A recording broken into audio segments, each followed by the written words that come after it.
কখনো কোনোদিন কারো পারমিশন ছাড়া মোবাইলের গ্যালারি চেক করবেন না। কখনো কারো পারমিশন ছাড়া তার ফেসবুকের মেসেঞ্জারে কে কার সাথে চ্যাটিং করেছে এটা করা যাবে না। কখনো কারো পারমিশন ছাড়া তার মেইলের ইনবক্স খুলে দেখা যাবে না। কখনো কারো পারমিশন ছাড়া কারো ব্যক্তিগত চিঠি পড়া যাবে না। দিস ইজ ইসলাম, এটাই ইসলাম। আমরা ইসলামকে শুধু নামাজ আর রোজা আর জিকির আর এই দাড়ির মধ্যে সীমাবদ্ধ করেছি। প্রত্যেকের একটা প্রাইভেসি আছে না নাই? Everyone has privacy and no one should interfere in his privacy or in her privacy. প্রত্যেকের একটা প্রাইভেসি আছে না নাই? মানুষ ছোট হলেও তার একটা সম্মান আছে না নাই?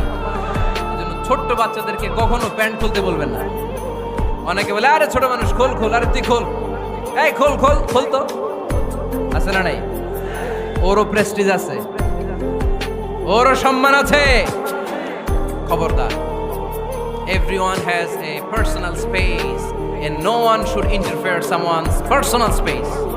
কারণ পার্সোনাল স্পেসে যেন আমরা নাক না গলাই। অনেকের বদ স্বভাব ফ্যামিলি ম্যাটার নিয়ে, প্রাইভেট ম্যাটার নিয়ে কথা বলে। ভাই কি চাকরি করেন?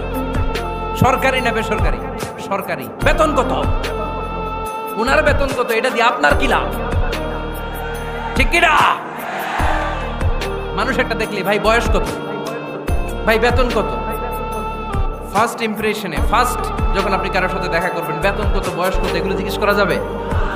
কেউ যখন কারো ঘনিষ্ঠ হয়, বন্ধুতে রূপান্তরিত হয়, তখন এই কথাগুলো। কিন্তু শুরুতেই প্রাইভেট ম্যাটার নিয়ে, পার্সোনাল ম্যাটার নিয়ে খোঁচাখুচি করা যাবে